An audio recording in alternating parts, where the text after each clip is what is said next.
Movies. One of the most interesting and varied forms of entertainment ever created.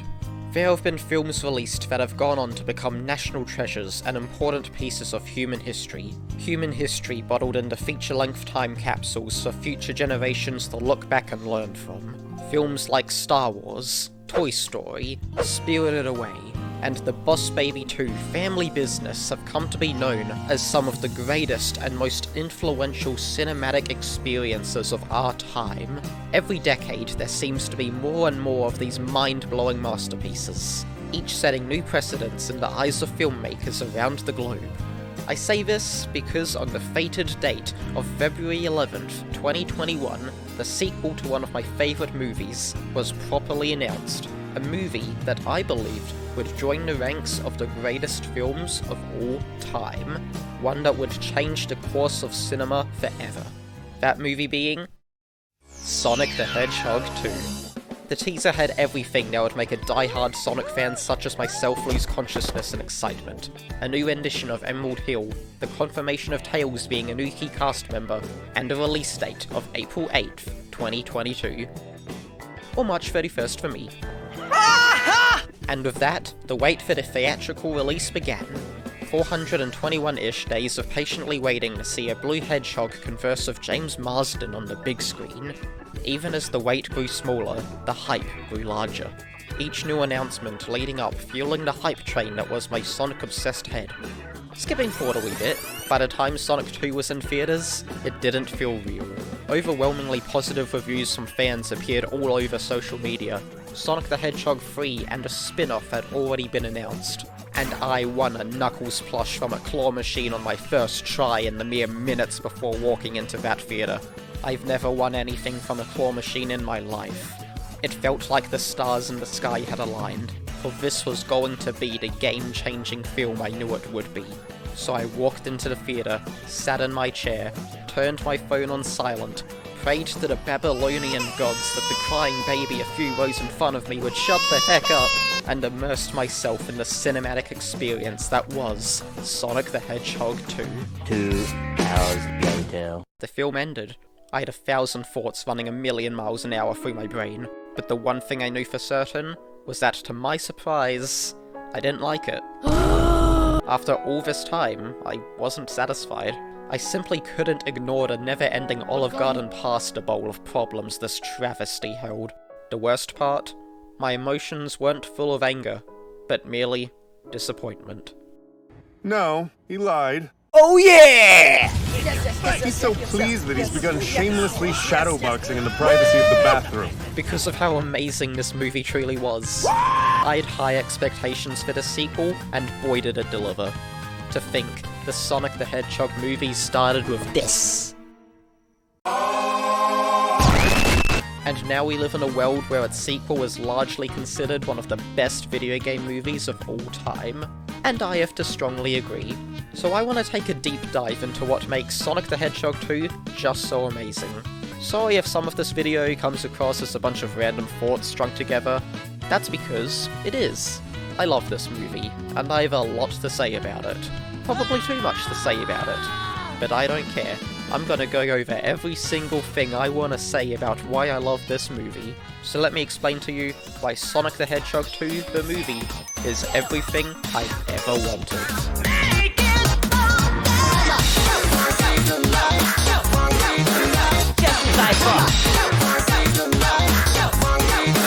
Let me deal with this.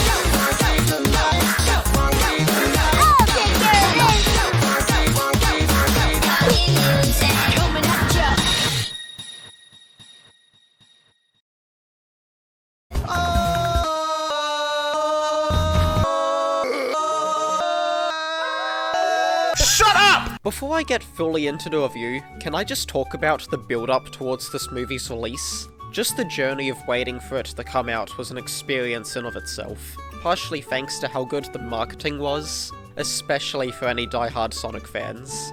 During the months before Sonic 2's release, it felt like we were getting new promotional material almost every week. Compared to the Frontiers' marketing, that's insane. Those posters especially were amazing. From the original poster that hyped everyone up before the Game Awards, to the original Genesis Sonic 2 poster recreated with the movie characters and settings.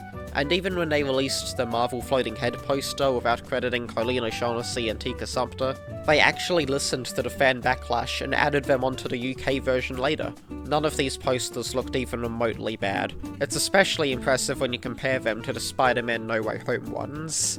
We could have gotten this, but instead, we were blessed with this. There were even full murals being painted to promote the movie. None near me, unfortunately, but still.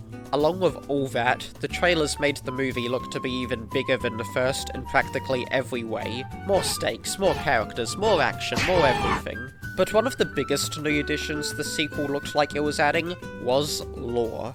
And boy did Paramount give us lore. Okay, I'm kidding, we got a prequel comic. I had to wait a few days after the movie came out before I got to see it, so this prequel had to hold me off from going savage over my already intense hype. Luckily, it did the opposite. So, I want to talk about it. This comic had a bunch of important backstory for a bunch of the characters, connecting the dots between the first and second movies. You know, like a prequel. We got to see Robotnik's taste for shrooms, how Tails ended up at Earth, why Knuckles would team up with Robotnik, how Sonic suffers from crushing loneliness, and even Agent Stone putting a Karen in prison for money laundering because she sped out his latte made of steamed Austrian goat's milk. Apart from that, there's a ton of Easter eggs, from seeing the Chaotix to the weird lizard people from the concept art of the first movie. They even have Tails fly through that one section of Marble Zone where the lava chases you. You know the one. Anyway, it's a great read that continues to expand upon this new universe the movies are creating, and I highly recommend picking it up if you get the chance. It also made me appreciate the film it's based on even more. So let's dig into the actual Sonic Movie 2 proper now. Where else to begin than with the story?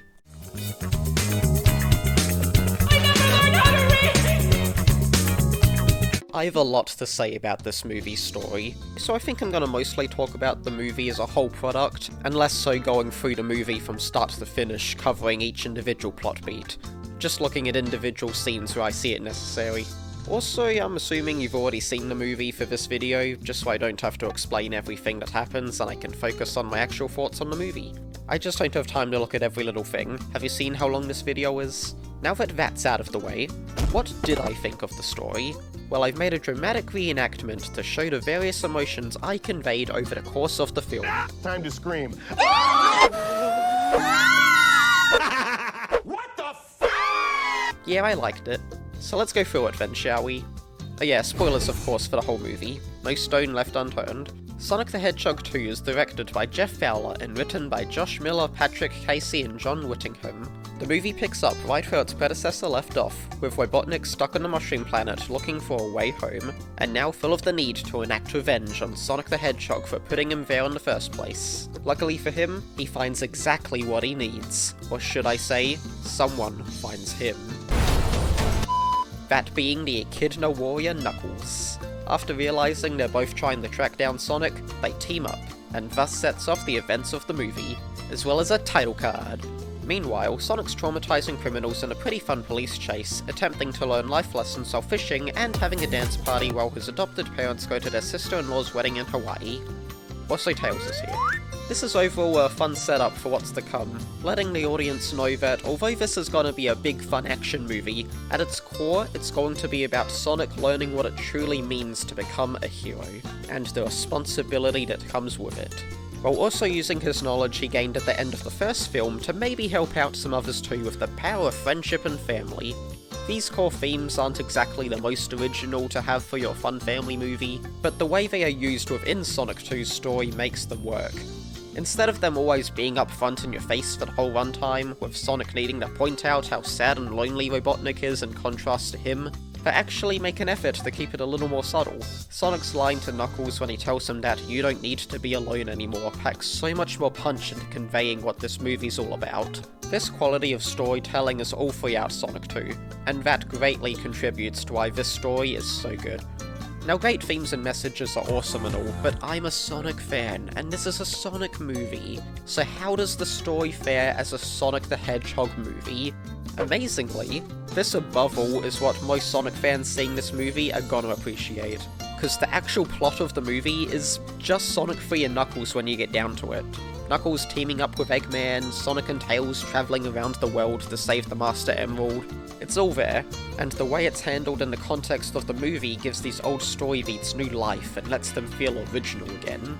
It takes so many iconic story moments from the games and reinterprets them to fit the narrative the movies are trying to tell, while making sure to keep the essence of why those moments are so popular intact. And that is why Sonic fans are loving this movie. Heck, even non-Sonic fans seem to like it too, because of the way the film doesn't alienate non-fans of the franchise. Although looking at Rotten Tomatoes, it would seem for some reason critics don't like it as much. Bullshit.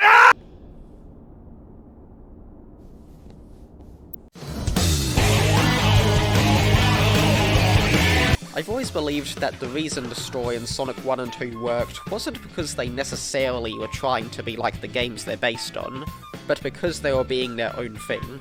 The films understand they are adaptations of the source material, so they take what makes the Sonic series so beloved and use that to create their own story. This way, fans of the games won't feel the need to always compare each individual scene to the source material, thus being able to accept it as its own interpretation. There's this great quote by Neil Druckmann that sums up what I'm trying to say about Sonic 2's story perfectly, and I'm going to tell you it because it makes me sound smarter. I believe the great ones reinterpret while capturing the essence of the source material. They never just imitate. That is exactly what Sonic 2 does. I already mentioned that the story this time around is basically taken from Sonic 3 and Knuckles, but that's a 16-bit game on the Genesis. There's not really enough there to make a full movie plotline, and if they had exclusively stuck with the Genesis games, it could have resulted in an overly simplistic and drawn-out plot. The writers managed to avoid this problem by taking inspiration from story beats from multiple different games, like Sonic 2, Adventure, and even a little bit of Batman. Who are you? I'm Batman. All in order to add more depth to the already existing story. They even flesh out some of the lore from the first film to avoid leaning on the already existing ideas from the source material, which is exactly why this movie works so well as a standalone adaptation. The writers have clearly done a great job creating a proper Sonic the Hedgehog movie, but unfortunately, there are some story beats that don't quite mesh so well with the rest of the film. Most of them are fairly minor, but there is still one big one. I think everyone agrees with this point that the whole wedding subplot could have been massively cut down. I say cut down though because I actually don't have a ton of problems with most of it. What? You can keep everything up till Gunn is revealed, and even the part of Maddie and Rachel's Mission Impossible journey to rescue Sonic could mostly be kept with a few character tweaks. Because even though we are focusing on the human characters, there's still something a part of the scene that relates back to Sonic. That being needing to rescue him or wondering how he's doing by himself at home. Side note, that whole thing of Gunn being introduced as a way for the government to keep track on Sonic is awesome. Love that plot twist, even if it's clearly just meant to set up what's to come later.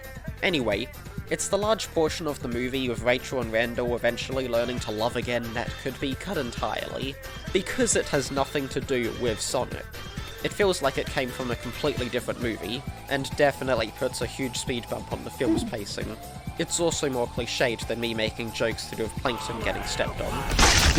They could have let Rachel and Randall be a part of the final baseball scene and conclude the subplot with 1 or 2 lines if they really wanted to. Actually, I just thought of something. Why is it that Maddie and Rachel are the ones to rescue Sonic, and not Tom? It would make so much more sense if Tom was the one trying to rescue him. This whole situation is like the one fear he's had in this movie. Sonic getting into serious trouble and him needing to rescue him from danger. Sonic hasn't taken his advice about responsibility from the fishing scene, and now both Tom and Sonic need to deal with the consequences. I think this could make the scene much more relevant to the main story and themes, as well as leaving open more room for some moments of character development for the both of them. Moving away from the negatives now, let's talk about positives. One thing I love is the whole scene with Sonic running across the ocean to the Master Emerald. I love how it's used as a point in the story to tell the audience that, yeah, we've had fun up until now, but this is where things get serious. It signifies a different tone for the story going forward, where the stakes have gotten much higher than we previously imagined. It's this movie's oh damn moment. To be fair though, this movie has a ton of oh damn moments.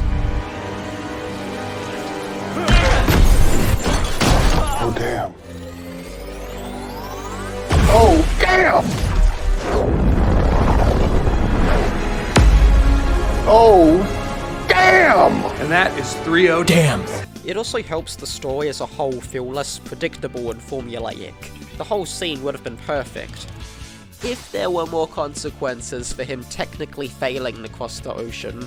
In this moment, he ends up using the most courage and strength he has ever had, only for him to still fail and drown. But then we fade to black and he washes up on the shore directly in front of the labyrinth. Ain't that just a little too convenient?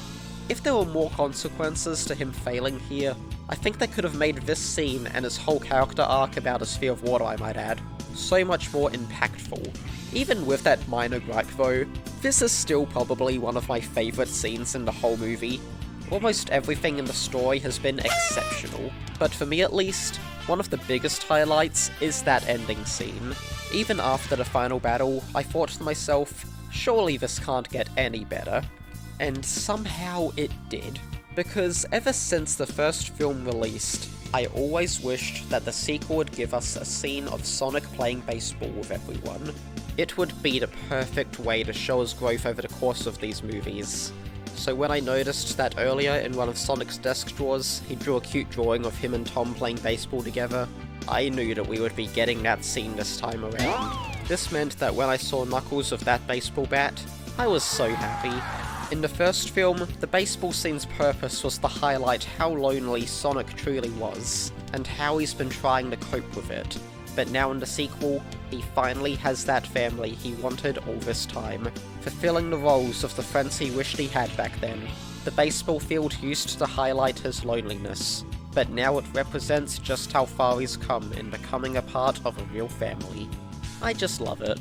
Although it does feel a little jarring to hear Sonic straight up call Tom his dad. I've got a lot more than that. Dad. I'm not your dad! Wait! We're orphans? That whole subplot accepting Tom as his new parental figure probably could have been built up a bit better, but that's a minor nitpick in the grand scheme of things, and it did ultimately still hit me in the feels when he said it. It's overall just such a heartwarming scene, and I wouldn't have ended this masterpiece any other way. And thus the credits roll, recapping the movie in beautiful pixel art, marking the end of one of the greatest films I've ever had the pleasure of experiencing. But like seemingly every big-budget action movie these days, Sonic 2 has a post-credits scene, and you do not want to miss it, because in these brief few seconds of footage, we got our first look at the star of Sonic the Hedgehog 3, the ultimate life form, Shadow the Hedgehog. Cue joyful screaming here. There's not a lot to say about him since he quite literally has less than 10 seconds of screen time, but he looks pretty good. If not a little too much like movie Sonic's design with a shadow skin on top. But I'm sure they'll change the design a little before Sonic 3 comes out, so it's fine. Jeff Fowler mentioned in an interview that future Sonic movies won't follow the games chronologically, so with the introduction of Shadow now, fingers crossed we're getting a Sonic Adventure 2 adaptation for Sonic Movie 3. If I'm right, I just hope they don't introduce a live-action Rouge. That will awaken a corner of the internet I really don't want to see. Stop it! Stop it! Ew! Ignoring that terrifying thought, Sonic the Hedgehog 2's story overall does exactly what it sets out to do, to the best degree possible. It's so good that I'm still going to talk about it during the later segments of this video. This story did everything it needed to help create a great Sonic the Hedgehog movie, but for me at least, the story isn't the most important part of a movie. Fully proved it. What's really important is the characters, which is exactly why I'm happy to say they did them justice. Select a character. Let's get him! Let's start with our main hero, the Blue Justice, we all know as Sonic the Hedgehog. Played amazingly by Ben Schwartz. His characterization was already great in the first film, with him being pretty faithful to the games and other Sonic media, but with a younger, more childlike angle to his personality. Even his arc had him learn to use his powers to help protect his friends, which I took away as Sonic taking the next step to become the hero he is in the games. Good thing Sonic 2 continues to go in that same direction, to give an even deeper look into Sonic's development. They managed to show how cocky he can be, with him always wanting to run headfirst into danger, while also showing that he knows when to take things seriously, and how he will always put his friend's safety above his own. It makes him not only a great protagonist you'll love, but it also allows you to become so much more invested in the movie simply because you want to see Sonic succeed, because the film's taken the time to show he deserves it. I think the biggest thing that makes Sonic such a great character, even more so than in the first film, is how he slowly becomes more than just a regular superhero, instead becoming a symbol of hope for others. Think about it. While Sonic is going through his own character arc, his actions directly result in helping the people around him in some way, and I don't mean helping as in defeating Robotnik. I mean how he's becoming the kind of person who will help Tails overcome his anxiety and give him the courage he needs to become more confident in himself. I mean how he manages to connect with Knuckles and show him what true friendship really looks like. Sonic the Hedgehog does what he believes in, no matter the consequences, thus inspiring others to do the right thing, and that above all is what Sonic as a character is all about, and part of the reason why he continues to be such an icon to this very day. Woo! So the fact the movies have managed to capture the essence of Sonic's character so well is highly admirable. Sonic becoming a hero is super satisfying to watch play out, but what is a hero without his rival? Go to sleep, go to sleep, go to sleep. That's where Knuckles the Echidna comes into play, now voiced by the man himself, Idris Elba. He is easily the absolute standout character this time around. For years now, Knuckles had, intentionally or not, been reduced to a joke, when in reality, he has the potential to be a brave and noble warrior, while also having a more naive and gullible side to him, to make him more likeable and less two-dimensional. This is a balance that hasn't really been achieved for the character in recent years. So when the first Sonic Movie 2 trailer came out and we saw Knuckles being an absolute force of nature, I knew we would be getting the Knuckles the Echidna this series deserved, and that's exactly what Sonic 2 gave us. You can tell this is peak Knuckles characterization because he's not only genuinely intimidating at times, but he's also the funniest character in the movie. The parts where he just throws a mound of sand at Sonic, or when he just silently falls off the tornado plane, shouldn't have got me to laugh so loud. Even when he just goes Dot. over and over again, it shouldn't be funny. But Knuckles' character, combined with Idris Elba's performance, makes it funny. Yes, he's an Echidna warrior that could easily awe the light out of you, but he's also a little naive and gullible from, I'm assuming, growing up alone after his tribe was wiped out. They managed to toe the line between awesome and stupid so well that it makes me wish this was how he was characterized in the actual games. Part of how well this comes together definitely comes down to Idris doing the voiceover. He brings a toughness to the character that I think really suits him. Knuckles is a warrior, and Idris is doing the voiceover. But on a separate note, I couldn't help but notice that Idris Elba has a history of playing buff animated animals, from Chief Bogo in Zootopia to Shere Khan in The Jungle Book, and even a cat in the Horrible Cats movie. So, what I'm trying to say is Idris Elba a furry? What? Look, you know, I'm a furry. I wear this huge sort of fur coat my whole entire life. Knuckles is quite possibly the best he's been in ages, and I've already accepted Idris Elba as a worthy Knuckles voice.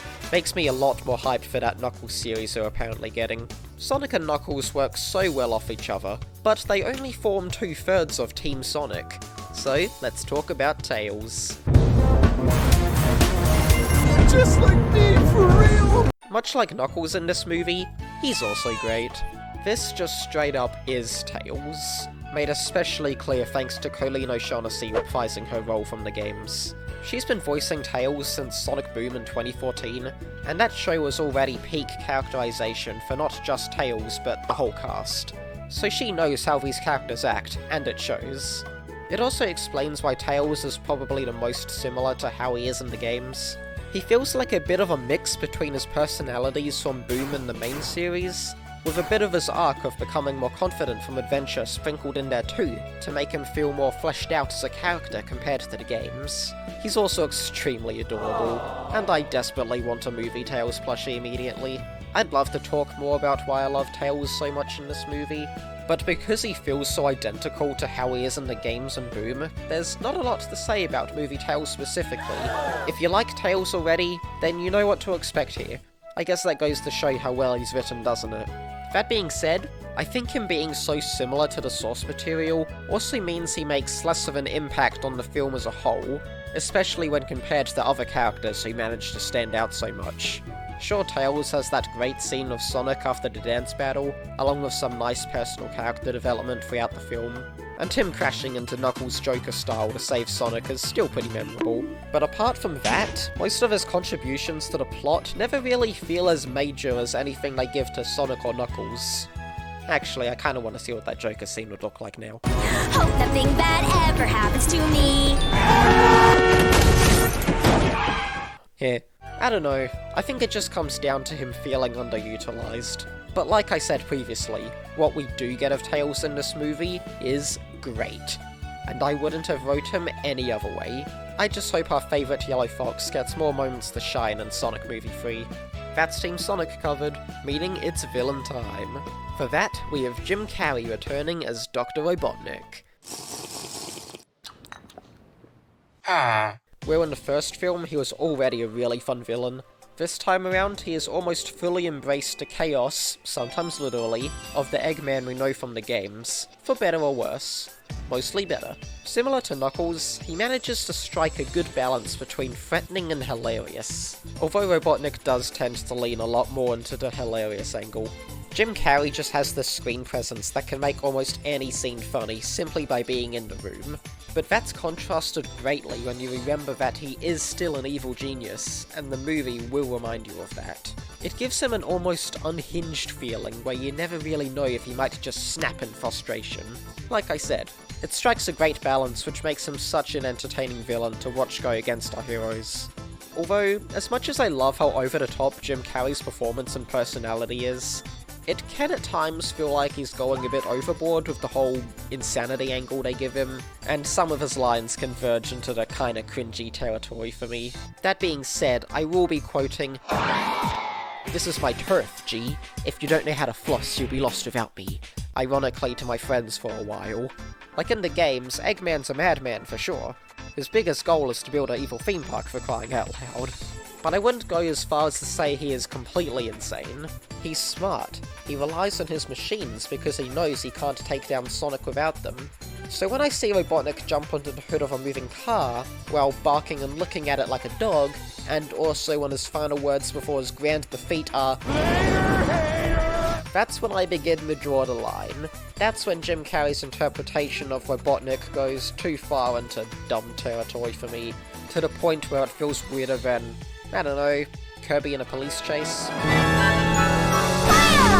Even though those small moments that happen throughout the movie do add up, he's still a massively entertaining character, and if this really is Jim Carrey's last movie, then I think he's gone out on a high note. All four of these characters work as individual personalities, but what really makes them shine and bring this movie up another level is the way they interact with each other. This is what makes these renditions of Sonic, Tails, Knuckles, and Eggman feel so right. It's just a lot of little nuances and things that communicate their attitudes towards each other that help to bring out the expressiveness and traits of their personalities. Same thing goes for Sonic's interactions with Tom and Maddie as well. Things like the way Sonic talks about Robotnik. Whenever Sonic's either talking to Robotnik directly or is being fairly casual in their conversations, he'll call him Eggman as an insult, showing a bit of his cocky side, but when things get serious or he's with Tom and Maddie, he'll refer to him as Robotnik. Or how Knuckles might power bump that subscribe button to support the channel since he knows it's extremely appreciated. It's subtle things like that make the characters feel so much more realised. Alright, that's the main four guys I wanted to talk extensively about, but there's still the rest of the humans, and I do have a couple words to say about them.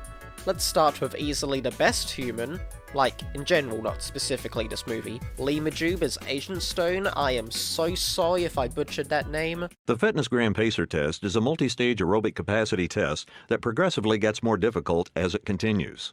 He's great in this role, probably even better than he is in the first film. Always bringing a smile to work and clearly having a great time being the smartest in the room whenever Robotnik's not around. And when he is around, he plays off him really well. But the best part of Agent Stone is him completely fantasizing over Robotnik 24/7. There was clearly some kind of spark there in the first film, so I'm glad they're developing their relationship. You know what, his whole character is just goofy enough where he doesn't feel out of place among the rest of the Sonic cast, and I think that's probably why he manages to hold his own alongside them, and why he's almost developed a cult-like following in the fanbase. Most importantly though, yeah, I ship them. Then we get to the rest of the humans. These rings signify the commitment. You shut the fuck up! They're good. Yeah, that's about it. Same as the first film. I like how Tom and Maddie have become parental figures for Sonic, taking the personality traits that come with that role, and the way they're incorporated into the finale worked surprisingly effectively. Wade and Rachel have their moments and are still consistently funny. Welcome to the Wade Cave, which is something I hope to someday say to a woman. Randall's a stereotypical movie hot guy, although I like how he's a gun agent. That's neat. What's the name of that Olive Garden guy again? Like, Cobra Bubbles or something? Well, I like how he's obsessed with Olive Garden. I just feel a little guilty about what I did to Rachel, sir. Don't worry about it. We'll send her a gift card. Yep. That's about it. Everyone does the best of what they're given, no one's unlikable. Yeah, not much to say about them really. Looking at all the characters as a whole though, this movie has such a memorable cast. It wouldn't be as amazing as it is without Sonic, Tails, Knuckles and Eggman being portrayed and used in the ways they have. They all have a certain chemistry to them that I would love to see explored more in future Sonic movie projects. What other video game adaptation could you argue when a movie is an improvement over the source material? It's amazing how simply respecting the franchise's roots and making fun and interesting characters can make a movie so much more heartfelt, entertaining, and memorable, just like that. I've given a lot of credit towards the actors for bringing these characters to life, but in the case of Sonic, Tails and Knuckles, the real hero is the animation. But that's for later, because this is only part 1.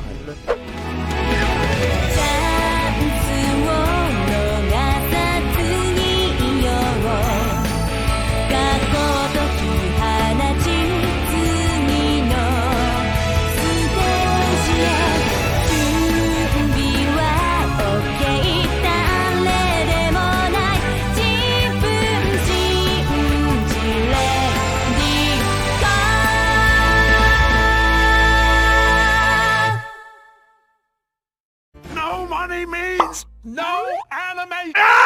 Sonic the Hedgehog 2 needs to be nominated for Best Visual Effects in some award show, because the CGI and animation showcased here might genuinely be some of the best I've seen in a big blockbuster movie in years. Okay, maybe I'm exaggerating a bit. Just a little.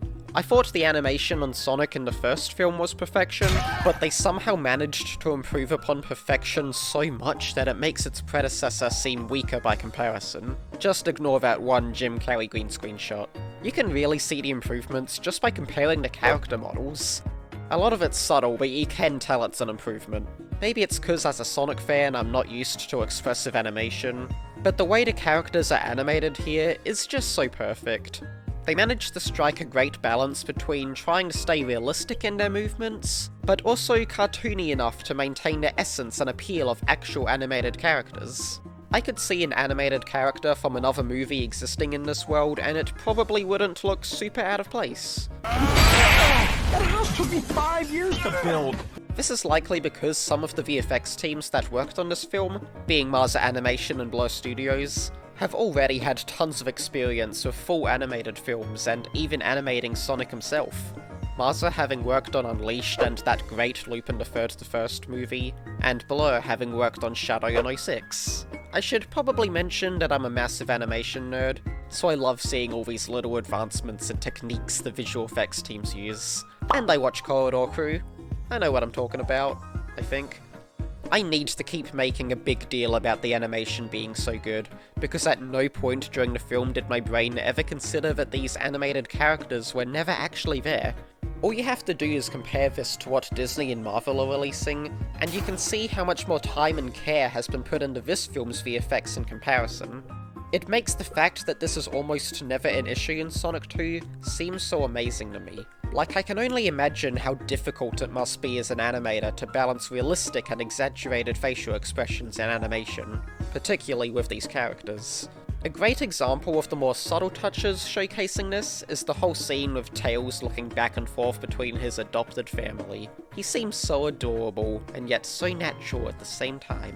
I can't believe you don't want to go to your own son's graduation. It's not a graduation. He is moving from the 4th grade to the 5th grade. It's a ceremony. It's psychotic. It's especially all the more impressive since the movie uses certain techniques to purposely make the characters feel animated.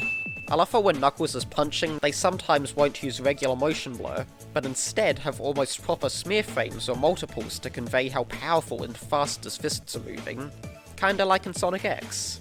Or how Sonic and the gang will leave behind a long coloured streak behind them, or even going as far as to turn into one to convey their quick movement. Oh my god, and that scene where we see the Master Emerald's backstory is just completely stylized animation, and it looks epic. It all works together to give the film the feeling and charm of an animated film, which is something that very clearly appeals to my personal tastes. Even though this next thing isn't really to do with VFX or animation, I really want to highlight how good the colour grading is. In a world where the biggest blockbuster movies seem to live in a desaturated grey dystopia, Sonic 2 is bright and colourfully varied, while still knowing when to make it darker during certain more dire scenes. Just by comparing these two shots from Sonic 1 and 2, you can see the improvement. It makes the whole movie so much more visually appealing. Speaking of being appealing, there are scenes where the CGI looks so appealing that it genuinely looks more realistic than real life. Like the shot of the labyrinth in the ocean of Sonic standing on the cliff looks so grand in scale I'm almost expecting the Disney logo to appear above it. The beach scene in particular has some great sunset lighting that makes the whole shot look so pretty. It looks like a screenshot of an Adabat night stage from Unleashed made into real life. Actually, this scene is one of my favourites when it comes to all the little details on the characters that make them feel real. Instead of listening to the great conversation about their similarities and becoming part of a family, I was looking at all the little sand particles hanging onto Sonic's fur and quills, because it's just so impressive. Although, do the sand particles not have motion blur here, or am I going insane? Even during the parts of the movie where Eggman is running through the labyrinth, the green screens are done surprisingly well, most likely because, sometimes, it wasn't a green screen. They really made an actual labyrinth set, and I think that's awesome. In fact, a lot of the sets and objects are surprisingly done practically. That cool Chaos Emerald compass? Yeah, they really made that. And I'm guessing they used wires to make Robotnik look like he's floating, even if it makes him look like a Mii character. The heavy use of practical effects combined with CG probably explains why when they do use CGI, it looks so good. This is how you combine practical and digital effects. I love it. This whole movie feels like an animated film come to life in the real world, and I couldn't be happier that this is the style they seem to be leaning into for this universe. The animators and VFX teams didn't need to give everything as much charm, quality, and personality as they've done here, but I'm massively glad they did. Having the character animation be so good is especially great, because it makes those action scenes some of the best in the entire Sonic series. Stuntman in! And action!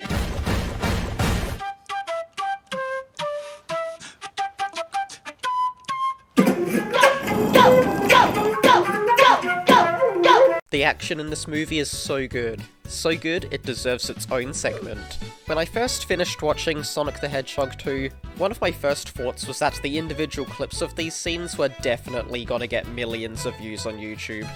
And I was right. For context, the rooftop missile chase scene from the first film somehow has 31 million views. And although that scene is awesome, there are so many amazing action-packed moments that exceeded in the sequel.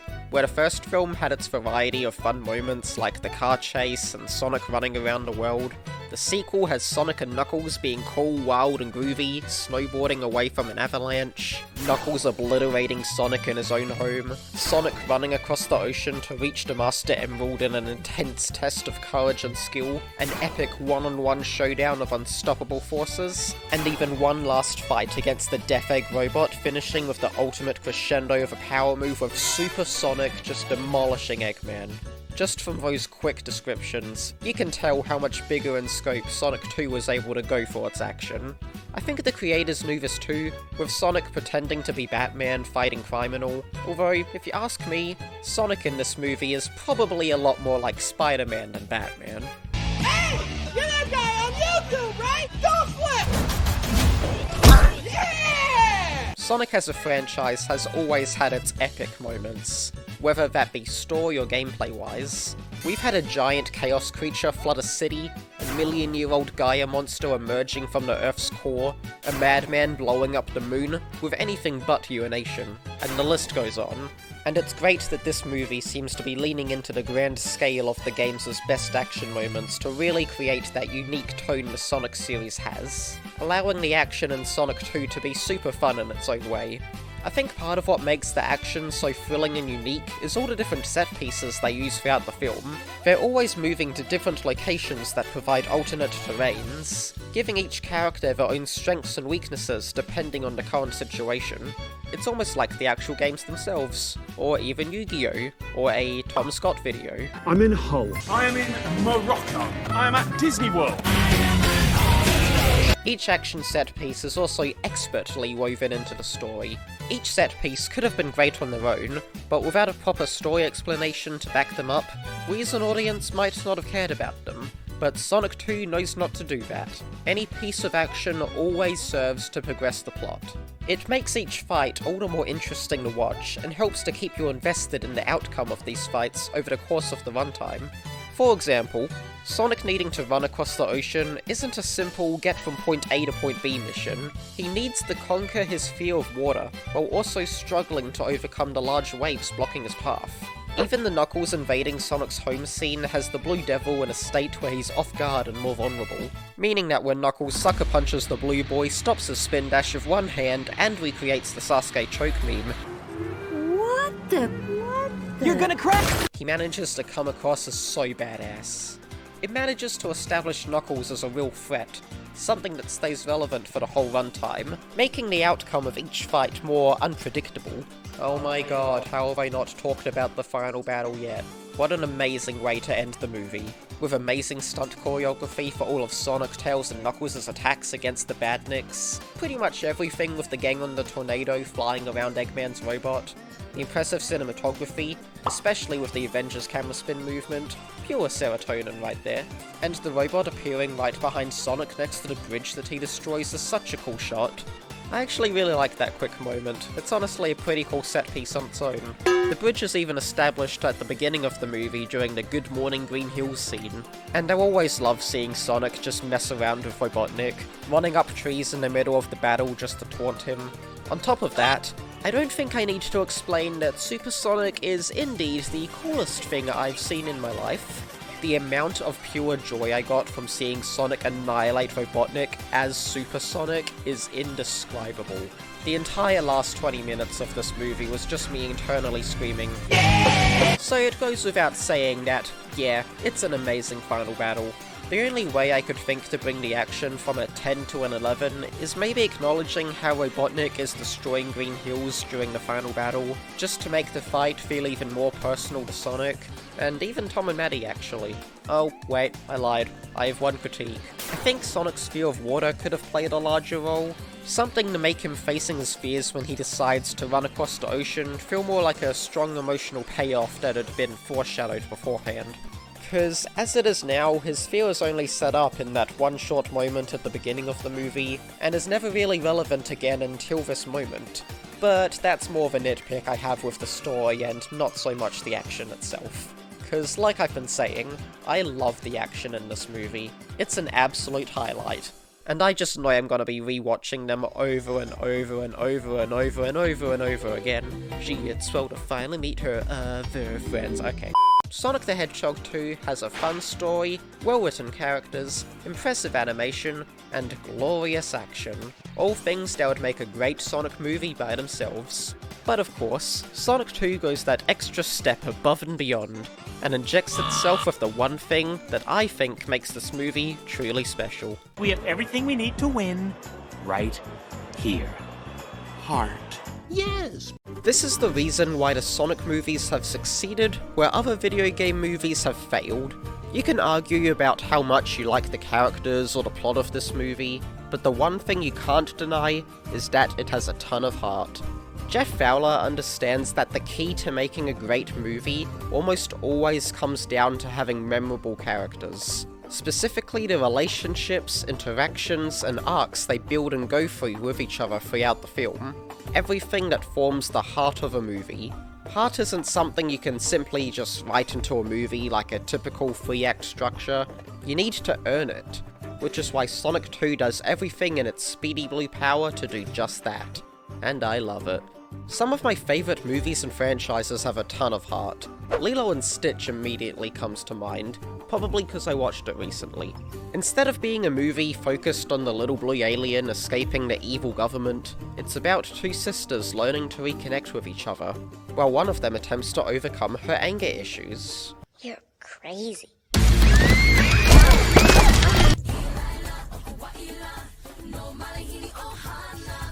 That plot point isn't quite resolved, but they hide a great story about family amongst all the fun action, so when the action does arrive, it's all the more impactful. Similar to what I was saying about the action connecting to the story earlier. Instead of being a non-stop chase scene, we get quieter moments of people just having fun, enjoying their lives, or simply just talking to each other. Although this doesn't seem to be progressing the main plot, it's developing the characters' relationships and personalities, which is what gives Lilo and Stitch so much heart. It's also why I like the sequel a little more, but that's not important. I mention all of this because the way Sonic 2 creates lots of heart is pretty similar to the way Stitch does it. Take the dance scene, for example. In any other family movie, this would be the part where the main characters dance to a generic pop song to either fill out the runtime, or because the screenwriter couldn't think of a better way to end the movie. It usually doesn't have a purpose beyond that. But in Sonic the Hedgehog 2, the dance scene to a generic pop song actually does have a purpose. That being to develop Sonic and Tails' friendship with each other. Tails is shown to be extremely talented, but with low confidence. And I've alluded to this earlier, but part of his arc in this film is him learning to build a sense of confidence within himself. And this dance scene contributes to just that. It also leads directly into the great talk Sonic and Tails have in the next scene, which would not have been as heartfelt as it already is without this dance scene. I want you. Oh, coming in hot. I've heard some people consider this scene to not make sense because Sonic could just run and grab the map in a few seconds without anyone noticing, which, I mean, yeah, they're right, but that's not the point. The main journey of finding the Master Emerald isn't and shouldn't be the main focus 100% of the time, because seeing the characters merely interact with each other in charming ways, growing their friendship, that's what the audience will really get invested in. Sure, getting to see Sonic, Tails, and Knuckles partake in some epic high-stakes plot is super fun and memorable, but the moments that have really stuck with me and make this movie so meaningful to me are the smaller, character-driven and heartfelt moments the characters have with each other. Moments like Sonic placing a blanket over a sleeping Tails, then him returning the favour by letting Sonic use his Tails as a blanket, Longclaw's final message to Sonic being a big deal emotionally to him, Sonic and Knuckles just talking on the beach, or the whole baseball scene even. Everything in that scene just oozes heart and charm. Ah, my victory time!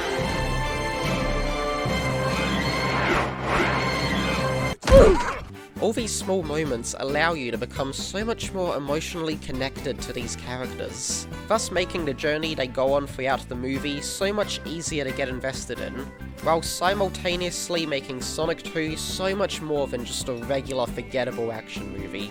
This film having a ton of heart elevates it into becoming so much more than it would be otherwise, and it just makes me love this movie that much more. Another way to build the heart of your movie that I've neglected to talk about is music.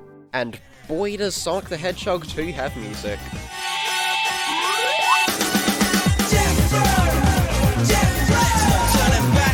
The one thing almost every piece of Sonic media has is an incredible soundtrack, and the movies are no different. The first movie's score by Tom Holkenborg was honestly pretty great, with some outstanding moments during the beginning and end of the movie. It isn't lackluster actually, thank you very much past me. So going into the second film, I was at least hoping it would be a bit more interesting than the first, or even around the same level, and that's basically what I got. A lot of it is the general epic orchestral score you'd come to expect from these type of big budget movies. It's mostly the kind where it works great in the moment, but you don't really feel the need to listen to it outside of the film. Although, saying that, there are some aspects of the score I do really like. For starters, the tracks that play during the scenes where Sonic runs across the ocean and when he transforms into Super Sonic, being Gotta Go Fast and Okay, We're Not Friends, are so good because not only are they appropriately epic and triumphant or intense and edge-of-your-seat inducing, but they're also some of the only tracks I felt could have been either orchestral renditions of actual Sonic songs or full character themes even, which is pretty much exactly what I wanted to hear. Just take a quick listen to one of them.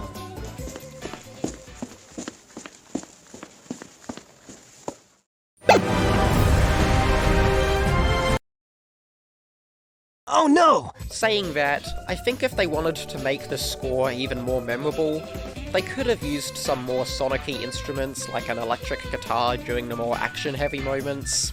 Something to give the score some more personality. Even some more variety in music genres might have been effective. They give Robotnik a little rock and roll for his World Domination playlist, which I really like, but I think it would have been awesome if there were more moments where stuff like this happened. I also liked how they kept Eggman's little musical motif from the first film for a lot of the scenes, making them feel a lot more Eggman-centric, which I really like. I will always applaud a composer when they can add little character themes and motifs into the score to make their scenes feel more personal to the individual characters. Which is why I wish there were just more of these motifs for the other characters in the movie. Wouldn't it be cool if Sonic had a musical motif, similar to the way that he does in Unleashed? In the way that it constantly appears throughout the game. I think it makes Unleashed feel a lot more like its own thing when compared to other Sonic games. And I think Sonic 2 could have done something similar. He does have this little leitmotif that's occasionally heard, but it doesn't have the same impact or memorability as a full-on character theme. Wow. Speaking of game music, here's something I think a lot of people can agree with. It's a little disappointing that there's almost no real music from the games in this film. To help me explain why so many people agree with this thought, I've brought in the most reliable lawyer I know. Hi, I'm Saul Goodman. Did you know you have rights? Sega says you do, and one of those rights is to get some actual Sonic music in your Sonic movie. This is the one aspect of the series that has yet to be lovingly represented in these films. Iconic music is part of Sonic's identity as a franchise, and it would be a crime to not showcase these tracks in some way to a wider audience.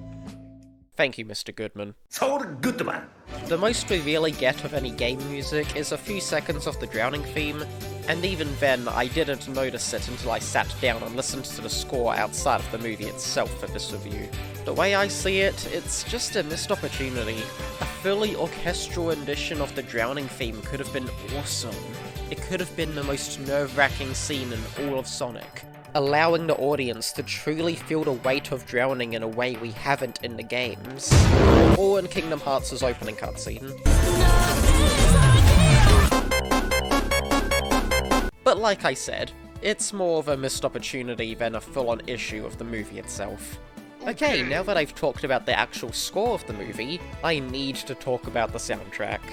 Because... much like the first movie soundtrack, the vocal tracks used here are all mostly licensed songs, for better or worse, and the only original song being Speed Me Up wasn't the best. Luckily, the credits song this time around is actually good. I'm talking about Stars in the Sky by Bill and Ted 3's very own Kid Cudi. Keep in mind, this is the only Kid Cudi song I've ever listened to. It's a massive improvement over Speed Me Up. Although Victor McKnight and Dream Kid 2 did make a cover of the song, which I might like better than the original. Come see what you'll find, right? Still would have preferred Crush 40 or even Bowling for Soup, but I understand why they're not in the movie, and it's no big deal. Wish I could say the same for the licensed songs they use. As a whole, I would say they're slightly weaker than the first film, but only slightly. Sure, you got some standout tracks like It's Tricky and Here Comes the Hot Stepper, which work great in their respective scenes. And even though it's weird it's here at all, I Shrink Therefore I Am from Ant-Man and the Wasp of all things makes Sonic's bounce bracelet attack against Knuckles one of the coolest moments in that whole fight. But then you also have Sonic and Tails channeling their inner Alvin and the Chipmunks 4 by pulling out the moves to Bruno Mars! Uptown Funk, the hottest track of 2014.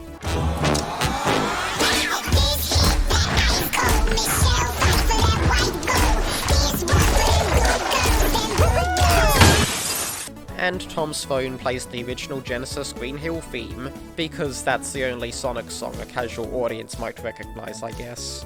And a lot of the other tracks they use that I actually like, such as Me and You, Don't Know Why, and A Summer Place, are only heard for a few seconds in their respective scenes, so they don't make much of an impact, unfortunately. My main issue is really just, it could have been better. It's clear that these movies won't be using much music from the games at this point, which isn't inherently a bad thing. It's just that when I'm thinking of possible songs for Sonic and Tails to dance to, Uptown Funk isn't exactly my first choice, if you get what I mean. Even though I've criticized the soundtrack, I still think it's pretty good overall. Its highs are excellent, but its lows are just a bit disappointing. There's big potential for a movie-scale Sonic the Hedgehog soundtrack, but I still don't think we've quite reached the level where I can say Sonic 2 has a great soundtrack to rival the quality of the games is.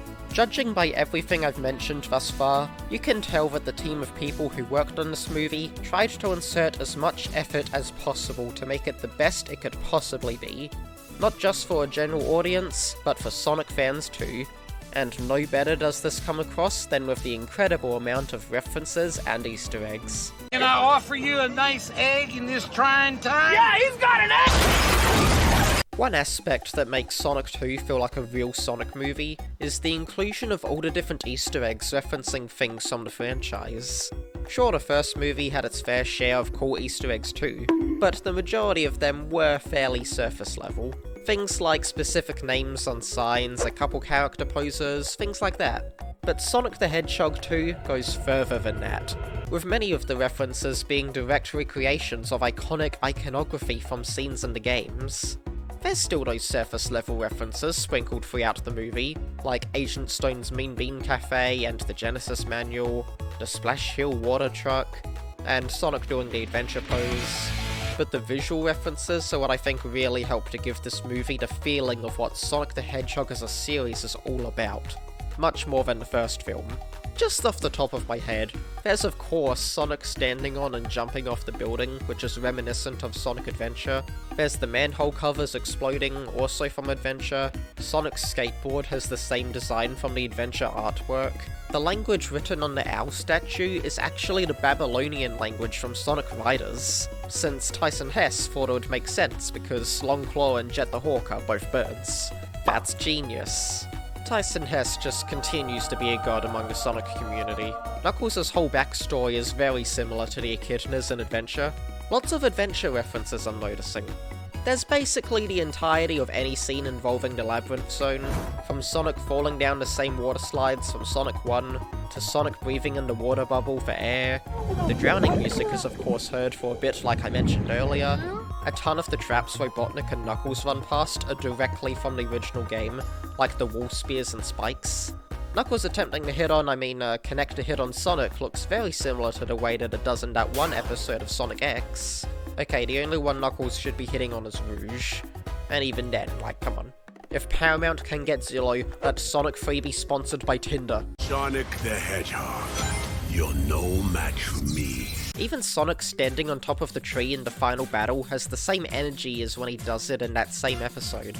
Now, if you look really closely in this one shot, you can notice the Death Egg robot from the original Sonic 2. A lot of the visuals from the final battle with Sonic, Tails and Knuckles all running and fighting alongside each other gives me heavy Sonic Heroes vibes. I also noticed that Knuckles yeets Sonic at an Eggman Badnik the same way as in Heroes as well. Knuckles doing the jaw-dropping punch into Robotnik's chest, pushing out the Master Emerald, is ripped straight from the beginning of Sonic 3 and Knuckles. Freaking Super Sonic playing a role in this movie at all is peak Sonic. Even the little toe poke he does to finally beat Robotnik is taken straight from the beginning of 06. This was confirmed to be a direct reference in the movie's commentary, by the way, which you should totally watch. Even at the end of the movie, Knuckles asks if he can have grape ice cream, a fun reference to grapes being his favourite food. All that's missing is Tails asking for mint ice cream. Even during the end credits, we see a silhouette of everyone's favourite Sonic character, the Burger Man. And that is all the Easter eggs and references I could think of off the top of my head. I'd list every Easter egg in the movie, since every single one of them is awesome, but I've already needlessly listed a ton, and I'm sure multiple other people have made full videos dedicated to finding them. Maybe I'll show more on screen when I get around to editing this part of the video. The only reference missing is anything related to the phrase Hachi-Machi. Let's get Hachi-Machi for Sonic Movie 3 trending sometime. I think you should understand just how well this movie incorporates the source material. So many different references to different things big and small from throughout Sonic's 30 plus years of living. It goes to show that the creators did do their research on the franchise. The only Easter egg that I'm glad isn't in this movie is any reference to the original design. I know yelling about it has been done to death, but I'm so glad that Jumanji Kid will never return. Or will it? Oh, they're laughing at me. I know that. You can't hurt my feelings if I'm in on the joke. Oh, of course he's back now. Thank you, Chippendale Rescue Rangers, for almost redeeming everyone's favourite sleep paralysis demon. This movie doesn't just exist because a large movie company got the film rights to the character. It exists because a group of people, a group of Sonic fans, had the full intentions of making a real Sonic the Hedgehog movie. All you have to do is look at the various interviews with the director, the cast, whoever. Everyone has some history with the Sonic franchise, branching from multiple generations of people. This is something almost no other franchise can claim to have to the same degree, and I think this is clear within the movie itself, because of the care put into the Easter eggs and references in this masterpiece of a movie. All this, and everything else in this video, brings Sonic the Hedgehog 2 to a level of fun and pure joy that not many other films can achieve. For me at least.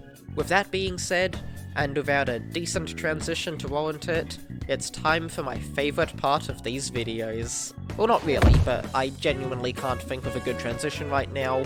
For all I know, I'm just gonna cut to the next segment in the middle of this segment. Hey! This video's already way too long. Might as well make it longer. This is the time for random thoughts I have with Sonic the Hedgehog 2. No structure, all chaos. Chaos's power after all. Let's begin.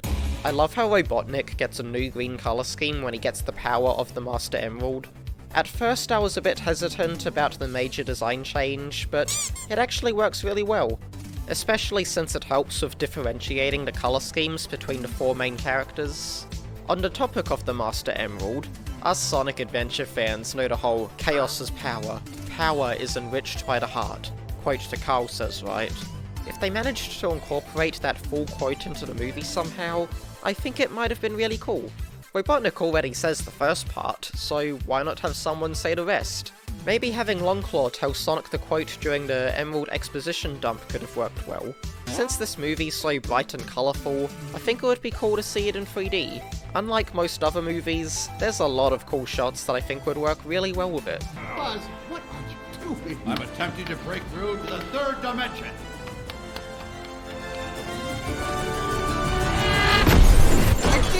That Sonic Drone Home short film that came with the digital and Blu-ray releases was pretty fun. I liked how Maddie had borrowed some books on raising adopted children. That's cute. Speaking of the Blu-ray though, it feels a little scummy how Colleen isn't credited anywhere on the film's box art. I hope Paramount uses the extra few dollars saved from excluding one of the main actresses' names on the box wisely. Now back to fun stuff. There's one part in the movie where Tom punches Randall in the face during his catfish wedding. Very funny scene. But here's the thing, Tom never actually punches him. You'd think this would be better hidden by the editing, but no. In this shot, Tom actually misses his shot on Randall, even as he moves his head to align with Tom's fist because he's too tall. They somehow managed to use the technology from Kirby and the Forgotten Land in live action. I know this is a very normal way to film a punch in movies, but I just think it's hilarious how obvious it is here once you notice it. I mentioned the possibility of Sonic Adventure 2 being the base of Sonic Movie 3 because of Shadow's introduction. I'm also pretty confident that's what's gonna happen, cause Wade literally mentions a Maria by name in one scene. Hey, Bob! Hey, Maria, how you doing? Is this a complete coincidence? Probably. But if not, that's awesome. Well, not for Maria, for obvious reasons. If you know, you know. The deleted scenes were interesting to watch. I can definitely see why they cut them from the movie, but it is unfortunate how Jeff Fowler's cameo, along with Stone Agent Stone, will likely never be seen by people who don't care about special features. I've come for your soul. I love the pixel art in the end credits, but since these movies seem to be leaning more and more into the adventure games for inspiration, I think it would be pretty cool if Sonic 3's credit sequence was to be animated with a Sonic Adventure style, janky animation and all. Please, Paramount, it would be funny! Oh my god, I just noticed while editing that they put the Barrel of Doom from Sonic 3 in the credits too. I love that. There's one shot in the movie where Sonic's shoes clip through each other. Only time it happens in the movie. I haven't seen clipping like this since Elsa's hair on Frozen. During the promotion of the Japanese release of the movie, the Paramount Japan YouTube channel uploaded a clip of the dance scene, but with the music turned all the way down so you could only hear the sound effects. I don't know why they did this, but I thought it was kinda funny.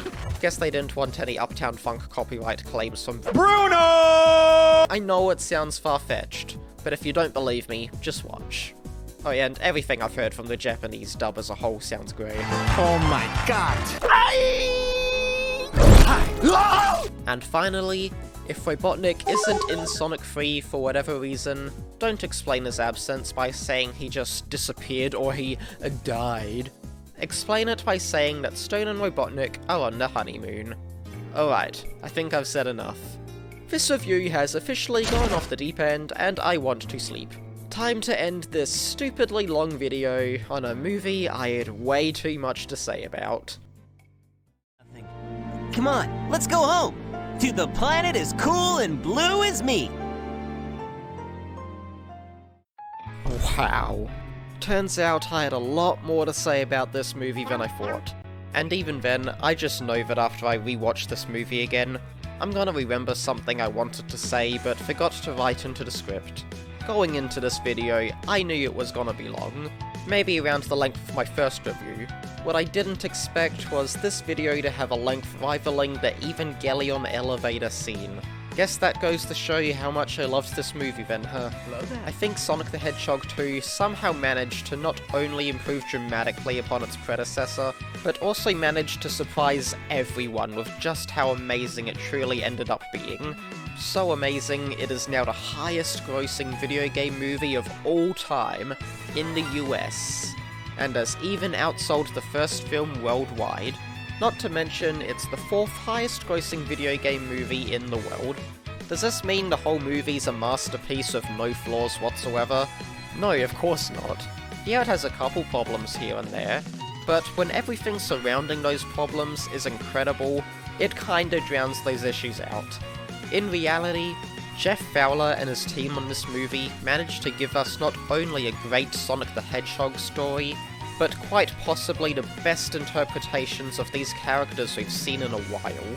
The incredible action scenes managed to work in so many references and callbacks to the games to show they really cared about this franchise. They even managed to give Sonic the Hedgehog some actual heart, which I think was the final push this series needed to truly feel revitalized after all this time. And the Easter eggs are just plain fun. This isn't just a movie. In a way, it almost feels like the beginning of a new era for Sonic the Hedgehog as a whole, and I think that's pretty special. I love this movie, which is why I made this review, but if you disagree with me, then I'm kidding, of course. You might think I like this movie way too much, or you may even dislike the movie yourself. Whichever side you stand on doesn't matter. Everyone's opinion is valid, and I think that's awesome. If you've made it this far, thank you so much for listening to me ramble on about a blue hedgehog for so long. The Sonic the Hedgehog franchise means so much to me, so seeing it finally become relevant in mainstream media again makes me so happy. With the future Sonic Movie 3 and Knuckles series in development, Origins now out, along with Frontiers and Prime both releasing later this year, Sonic's future continues to look brighter than ever, and I couldn't be more excited to see where Jeff Fowler, Paramount, and Sega take the Sonic the Hedgehog franchise from here. With that said, now you know why Sonic the Hedgehog 2 is everything I've ever wanted.